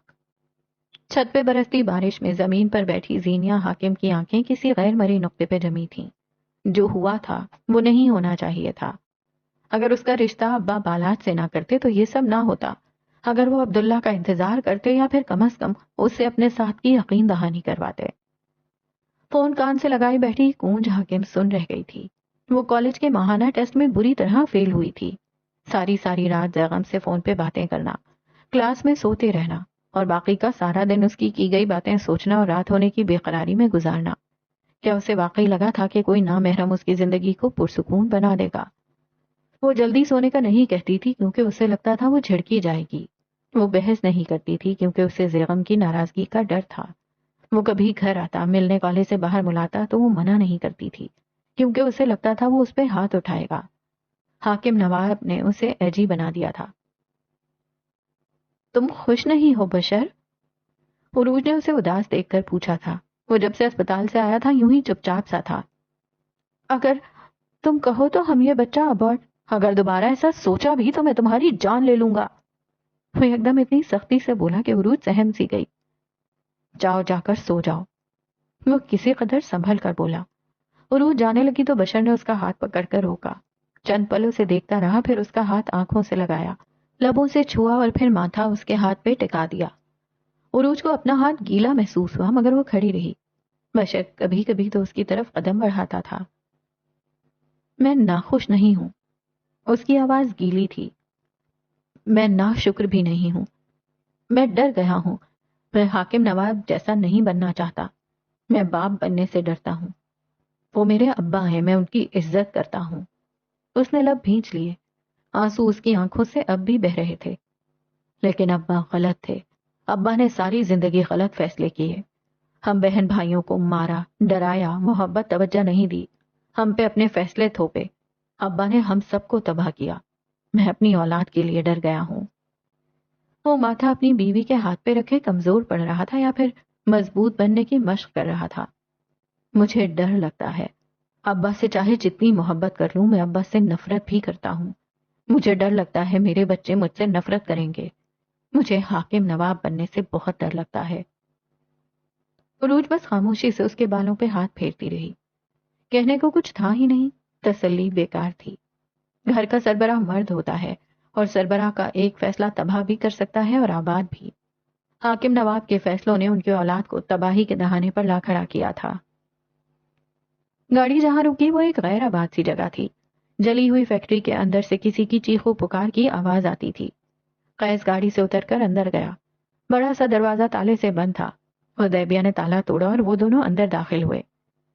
جو کوئی بھی اندر تھا کسی کے آنے کی آواز سن کر خاموش ہو گیا تھا۔ قیس نے اپنے سامنے دیکھا، اس کے سامنے ایک مرد کھڑا تھا۔ 50 کے ہندسے کو چھوتا، مضبوط جسامت اور خوبصورت نقوش کا حامل مرد۔ قیس کو دیکھ کر وہ رک سا گیا۔ لانگ ٹائم ماموں، وہ طنز کر رہا تھا۔ سامنے کھڑا مرد سانس نہیں لے سکا۔ وہ اسے پورے 14 برس بعد دیکھ رہا تھا، یوں اپنے سامنے کھڑے۔ اسے اپنی آنکھوں پہ یقین نہ آیا۔ دل نے بے اختیار اسے چھو کر دیکھنے کی خواہش کی تھی۔ کچھ لمحات آپ کی زندگی کے ایسے لمحات ہوتے ہیں جن میں آپ سٹک ہوتے ہیں، جنہیں آپ نے اتنی بار تصور کر لیا ہوتا ہے کہ جب وہ واقعی آپ کے سامنے ہو تو آپ کا جسم کسی قسم کا رد عمل نہیں دیتا۔ محبت بھرا خوف، ہاں شاید یہی الفاظ اس لمحے کو لفظوں میں سمیٹ سکیں۔ عبداللہ، اگر یہ تم تھے تو میں سر کے بل چل کر آتا میرے بچے۔ اس کی آواز میں محبت تھی، فکر بھی اور آس بھی۔ وہ پلک جھپکے بغیر قیس کو دیکھ رہا تھا، یوں گویا پلک جھپکی تو لمحہ تحلیل ہو جائے گا۔ قیس چلتا ہوا آیا اور ایک کرسی پر بیٹھا۔ ہاتھ سے آدمی کو دوسری کرسی پر بیٹھنے کا کہا۔ آدمی مزاحمت نہیں کر رہا تھا۔ وہ قیس کو دیکھتے ہوئے کرسی پہ آن بیٹھا۔ قیس چند لمحے اسے دیکھتا رہا۔ اسے دیکھتے ہوئے اپنے باپ کا قتل یاد آتا تھا۔ آنکھیں کھول کر بند کی، سانسیں برابر کی اور ایک گن نکال کر اس کی گود میں پھینکی۔ وہ حیرت سے اسے دیکھ رہا تھا۔ اپنے اس بھانجے کے لیے تو وہ مر سکتے تھے، اس گن کی کیا ضرورت تھی؟ خالی ہاتھ نہیں ہو تم، چاہو تو مجھے مار دو۔ اس نے گود میں پڑی گن کو دیکھا، پھر قیس کو دیکھا۔ اس کی آنکھیں نم تھیں۔ میں نے تو تمہیں اس دن بھی زندہ چھوڑا تھا، کوئی تمہیں کیسے مار سکتا ہے؟ یوں لگتا تھا وہ اس کے معاملے میں بے بس ہیں۔ میں بہت شرمندہ ہوں، اس حادثے میں تمہاری ماں کولیٹرل ڈیمیج بن گئی۔ میں اسے مارنا نہیں چاہتا تھا جیسے آج تمہیں نہیں مارنا چاہتا۔ مار نہیں سکتے تو مرنے کے لیے تیار ہو جاؤ۔ قیس نے گن اٹھا کر اس کے ماتھے پر رکھ دی۔ آدمی بلا خوف اسے دیکھتا رہا۔ نم آنکھیں بے چین اور بے قرار تھیں، جیسے وہ چند لمحے مزید قیس کو دیکھتے رہنا چاہتے ہوں۔ مجھے ایک بار خود کو دیکھ لینے دو، یقین کر لینے دو کہ یہ تم ہو، وہ جسے پیدا ہوتے ہی سب سے پہلے میرے ہاتھوں میں دیا گیا تھا۔ تم میرے عبداللہ ہو نا؟ ان کی آنکھوں سے آنسو چھلک پڑے۔ گود میں دھرا ہاتھ اٹھا کر اسے چھونے کی کوشش کی۔ قیس نے مزاحمت نہ کی۔ اس نے قیس کے توانا بازو کو چھوا، پھر بالوں کو اور پھر چہرے کو۔ یوں لگتا تھا صدیوں سے یہ ملاقات ادھوری تھی اور وہ آدمی مرنے کو تیار لگتا تھا۔ مجھ سے میری آخری خواہش نہیں پوچھو گے؟ وہ قیس کے ہاتھ کو پکڑے مسکرا رہے تھے۔ قیس نے نفی میں سر ہلایا۔ میں آخری خواہش نہیں پوچھتا، مرنے والے کو خواہش کا حق نہیں ہوتا۔ حالانکہ تمہیں یہ خوف ہے کہ اگر کسی نے آخری خواہش میں زندگی مانگ لی تو تم نرم پڑ جاؤ گے۔ وہ آدمی قیس کو اندر تک جانتا تھا۔ تم آج بھی اتنے ہی رحم دل ہو عبداللہ، تمہارے اندر تمہاری ماں والا نرم حصہ ہے۔ حدیبیہ نے آگے بڑھ کر اس کے چہرے پہ سیاہ کپڑا ڈالنا چاہا۔ میں کوئی مزاحمت نہیں کر رہا، میں بھاگ نہیں رہا، حملہ نہیں کر رہا۔ میری آخری خواہش ہے کہ میں تمہیں دیکھتے ہوئے مرنا چاہتا ہوں۔ اس کی آواز، لہجے میں کچھ تھا کہ حدیبیہ پیچھے ہٹ گئی۔ خود کو تباہی کے دہانے سے بچا لو عبداللہ۔ اس کہانی کا ہر کردار تباہی کے دہانے پہ ہے، اور میرا المیہ ہے کہ میں ہوں تباہ شد۔ اس نے گن سامنے بیٹھے آدمی کے منہ میں ڈال دی۔ وہ جانتا تھا فائر اندر کی طرف ہوا تو کیا ہوگا، فائر دوسری طرف ہوا تو جسم مفلوج ہوگا، مگر وہ ایسی جگہ جانتا تھا جہاں سے گولی سیدھا حرام مغز کو اثر انداز کرتی۔ وہ چند لمحے اس مرد کی آنکھوں میں دیکھتا رہا۔ مرد نے ایک پل کو بھی آنکھیں نہ جھپکائیں۔ وہ بلا خوف و خطر کس جرت مندی اور محبت سے اسے دیکھ رہا تھا۔ یہ دنیا کا پہلا قتل تھا جس میں مقتول نے قاتل کا ہاتھ تھام رکھا تھا۔ یہ اس کی دستبرداری تھی۔ ٹریگر دبا دیا گیا۔ آدمی کے سر کا پچھلا حصہ پھٹ کر دور جا گرا۔ مغز کے لوتھڑے، گوشت کے ٹکڑے یہاں سے وہاں بکھر گئے۔ اس کی آنکھیں اب بھی قیس پہ جمی تھیں۔ جسم نے ایک ہلکا سا جھٹکا کھایا اور روح پرواز کر گئی۔ قیس نے اس کا چہرہ دیکھا۔ وہ اس کا عزیز تھا۔ یہ چہرہ تمہیں کہانی کے ایک کردار جیسا لگے گا۔ اس کے نقوش کسی سے ملتے تھے۔ اگر راز سننا چاہو تو اس کا چہرہ حاکم نواب سے ملتا تھا۔ باب ہشتم، وہ پل کے جب قفس ٹوٹا۔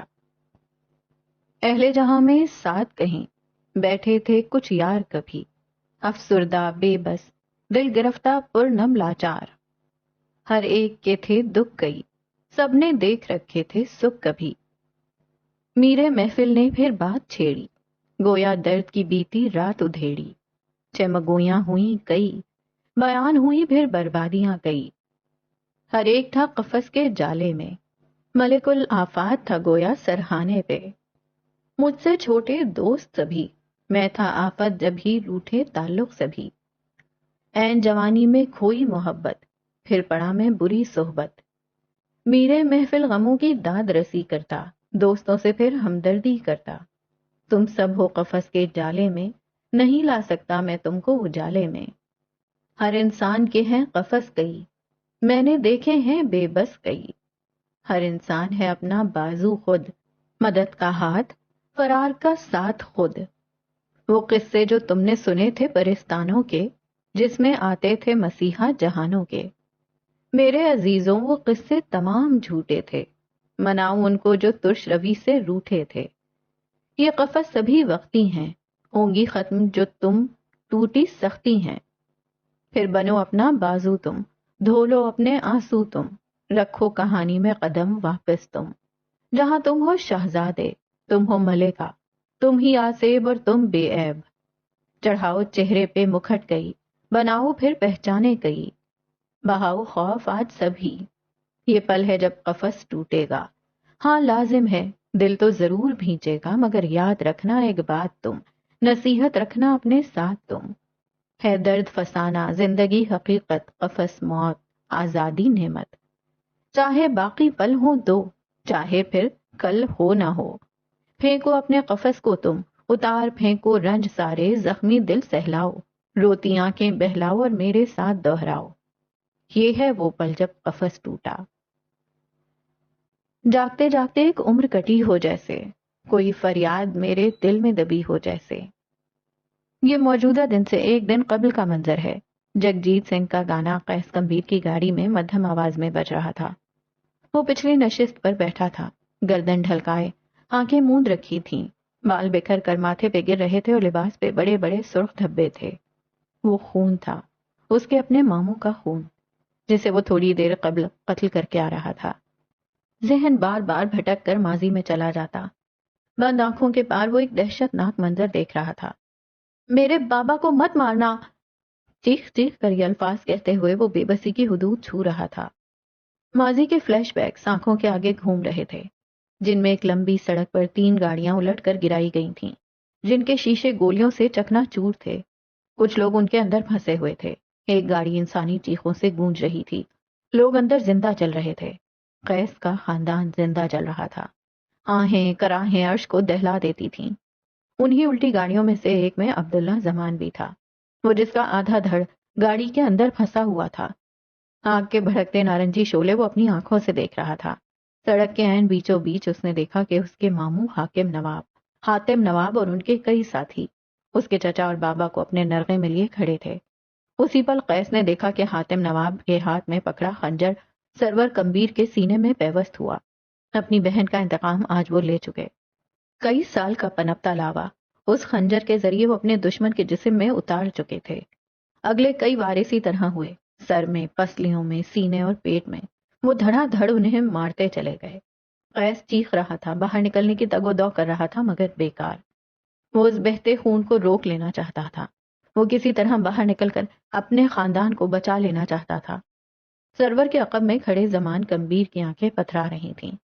قیس چیخ چیخ کر انہیں روک رہا تھا، یہاں سے نکلنے کی دہائی دے رہا تھا۔ 6-7 مردوں کے نرغے سے اس ایک مرد نے خود کو چھڑوایا اور اپنے بھائی کی اور بھاگا تھا۔ اپنے بھائی کو مرنے نہیں دے سکتا تھا۔ زمان آگے بڑھے مگر شو میں یہ قسمت کے پیٹھ پہ گولیاں داغ دی گئیں۔ وہ گھٹنوں کے بل لڑکھڑا کر گرے۔ جسم سے نکل کر پھیلتا ہوا خون سڑک بھگو رہا تھا۔ قیس چل رہ گیا۔ اس کی آواز نکلنا بند ہو چکی تھی۔ اس کی آنکھیں ساکن رہ گئی تھیں۔ گاڑی میں جلتے ہوئے اس کے بہن بھائی بھی ساکت، شاید مر گئے تھے، شاید آخری سانسیں گن رہے تھے۔ قیس نے آنکھیں جھپک کر اپنے باپ کو دیکھنا چاہا۔ مناظر دھندلے تھے۔ ہاں، اس کا چہرہ گیلا تھا۔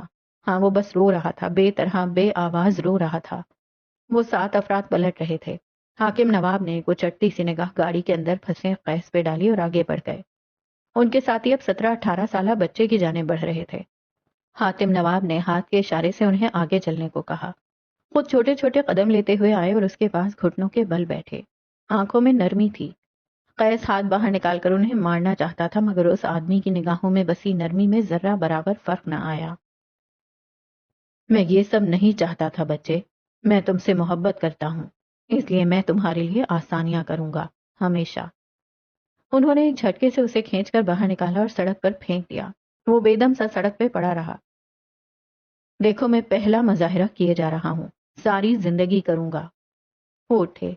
قیس اب بھی ٹکٹکی باندھے اپنے باپ کو دیکھ رہا تھا۔ مجھ سے بدگمان نہ ہونا۔ آخری لفظوں میں بے بسی تھی، اور پھر وہ چلے گئے تھے، مگر قیس کے لیے وقت مہربان کبھی نہ ہو سکا۔ حاتم نواب کا چہرہ اس کی آنکھوں میں بس گیا تھا۔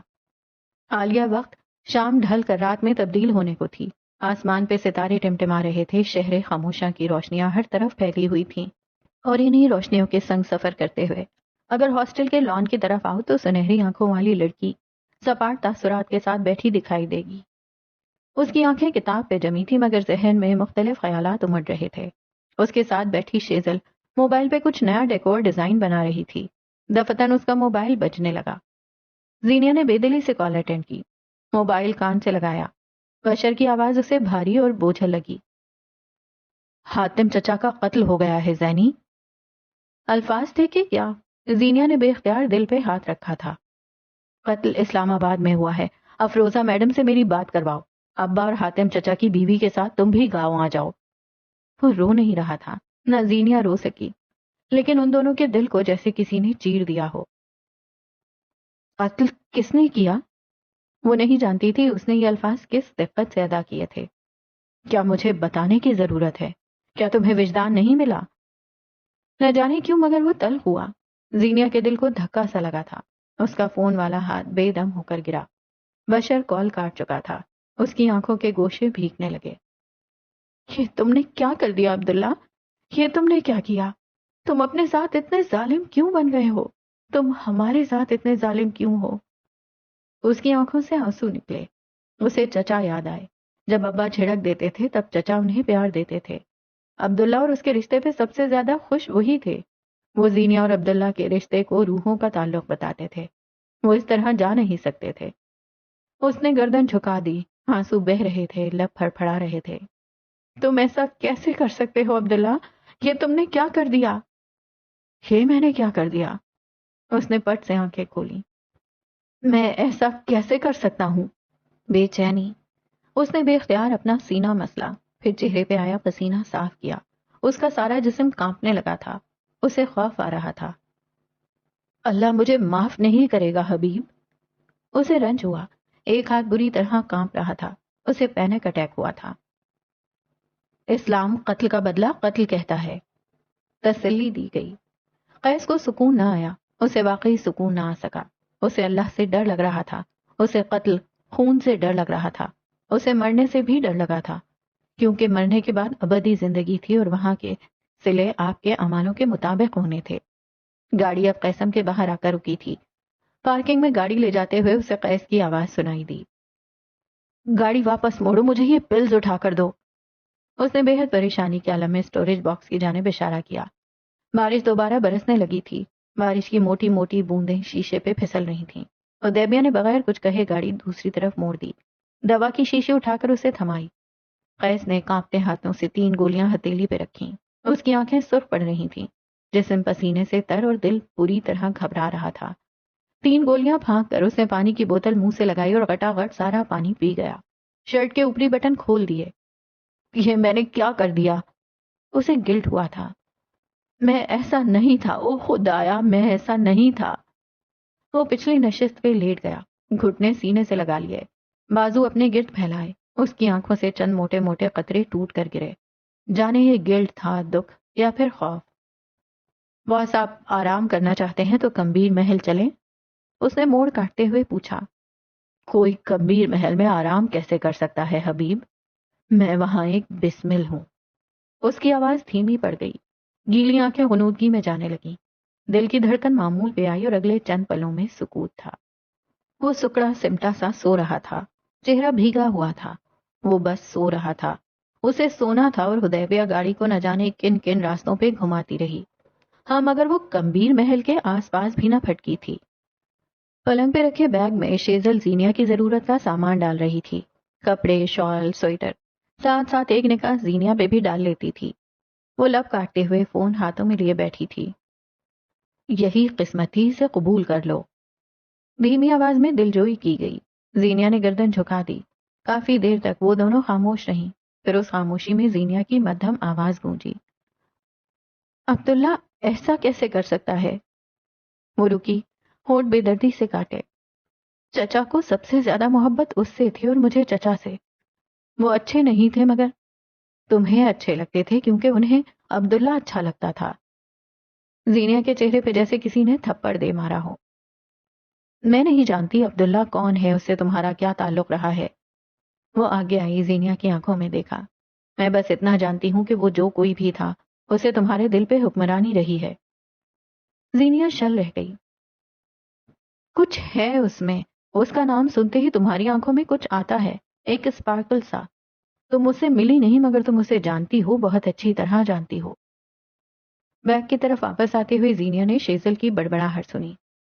وہ تمہاری محبت، تم اس کا عشق ہو یا نہ ہو، مگر تم دونوں سول میٹس ہو۔ زینیا نے یہ اصطلاح پہلی مرتبہ نہیں سنی تھی، چچا بھی تو یہی کہتے تھے۔ اس نے سر جھٹکا مگر وہ بار بار یاد آ رہے تھے۔ مانا کہ ان کے ساتھ لمبا وقت نہ گزرا تھا مگر خون کے رشتوں کو میل ملاقات سے فرق نہیں پڑتا۔ اگلے کئی لمحات میں وہ لاؤنج میں کھڑی تھی۔ ابا افروزہ بیگم سے کوئی بات کر رہے تھے۔ اس کے 2 کزنز حاکم نواب کے بھائیوں کے یہاں اولاد نرینہ نہ ہوئی تھی، سو ان کے یہاں بیٹیوں کے شوہر ہی بیٹے اور داماد تھے۔ زینیا نے ٹھہر کر ابا کو دیکھا، وہ بمشکل کھڑے تھے۔ ان کی آنکھیں سرخ انگارہ تھیں، آنکھوں کی سختی غائب۔ بھائی کی موت ان کی کمر توڑ گئی تھی۔ انکل؟ حاکم نواب نے اس آواز پر مڑ کر دیکھا۔ سنجیدہ آنکھوں سے انہیں دیکھتی شیزل سیمسن انہیں پکار بیٹھی تھی۔ میں زینیا کی دوست ہوں، مجھے اس وقت اس کے ساتھ رہنا چاہیے، کیا میں آپ کے ساتھ چل سکتی ہوں؟ اب کہ افروزہ بیگم نے اسے حیرت سے دیکھا تھا مگر وہ اسے روکنا نہیں چاہتی تھی، نہ یہ ان کا اختیار تھا۔ حاکم نواب نے گردن اس بات میں ہلا دی۔ یہ بلوچستان کی روایات تھیں، آنے والے چاہے دشمن ہوں ان کے لیے گھر کے دروازے کھول دیے جاتے ہیں، خاص طور پر عورت کے لیے۔ اپنے گھر کی عورت کے ساتھ چاہے جو مرضی سلوک کیا جاتا ہو مگر باہر کی عورت جب مدد مانگے تو بہن بیٹی ہوتی ہے۔ تمہیں ہمارے ساتھ چلنے کی کوئی ضرورت نہیں تھی شیزل، گاڑی میں بیٹھتے ہوئے زینیا نے اس کے کان کے قریب کہا۔ قسم خدا کا، آنٹی نے بھی نہیں روکا تمہیں؟ وہ کوف زدہ ہوئی۔ آنٹی مجھے نہیں روکتی، میری عمر کی اکیلی عورتیں اپارٹمنٹ میں رہتی ہیں لیکن میری ماں اور آنٹی بیسٹ فرینڈز ہیں۔ میں یہاں صرف اس لیے رہتی ہوں کیونکہ آنٹی چاہتی ہیں اور میری ماں بھی، لیکن میری شروعات سے ایک شرط تھی کہ میں اپنی آزادی پہ سمجھوتا نہیں کروں گی۔ اس لیکچر میں میرا جواب نہیں ہے۔ زینیا اکتا گئی۔ شیزل نے اس کی آنکھوں میں دیکھا، پھر گاڑی چلاتے اس توانا مرد کو۔ مجھے ان سب کی نیت ٹھیک نہیں لگتی، یہ لوگ تمہیں لے جائیں گے اور واپس نہیں بھیجیں گے۔ میں اس لیے ساتھ آئی ہوں تاکہ تم میرے ساتھ واپس جا سکو۔ وہ رکی، زینیا کی آنکھیں اب بھی مشکوک تھیں۔ شیزل نے ہتھیار ڈال دیے۔ ہاں ٹھیک ہے، میں اس وقت بہت بری ساؤنڈ کروں گی لیکن میں اپنے انٹیریئر ڈیزائننگ کو ایک علاقائی ٹچ دینا چاہتی ہوں اور اس کے لیے 3 گاؤں گھوم چکی ہوں، اب بلوچستان رہتا ہے۔ اس نے بات کہی اور پھر بغیر اس کی سنے حاکم نواب کو پکار لیا۔ انکل، مجھے نہیں لگتا یہ صحیح وقت ہے، مگر کیا پولیس نے کوئی ہنگامہ نہیں کیا باڈی واپس لے جانے پر؟ حاکم نواب نے گہری سانس لی، سر کو سیٹ کی پشت سے ٹکا دیا۔ ابا کمزور پڑے تھے، زینیا کے دل کو دھکا سا لگا تھا۔ قتل کل شام ہوا ہے، پولیس نے کارروائی کر لی ہے، علاقائی دشمنی کا نام دے کر قاتل کو ڈھونڈنے کی ناکام کوشش کریں گے، پوسٹ مارٹم وغیرہ میں بھی بہت وقت لگا ہے، آج صبح باڈی گاؤں پہنچ گئی تھی۔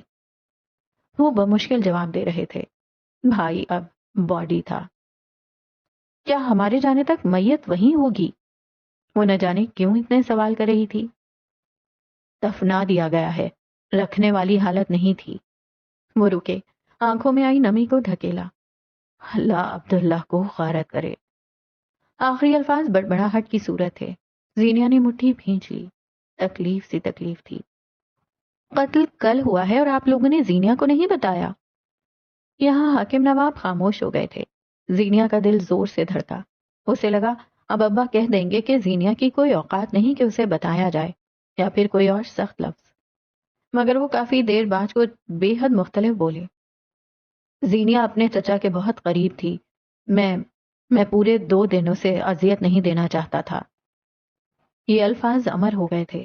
اسلام آباد کی ساکن فضاؤں نے سانس لینا چھوڑ دیا۔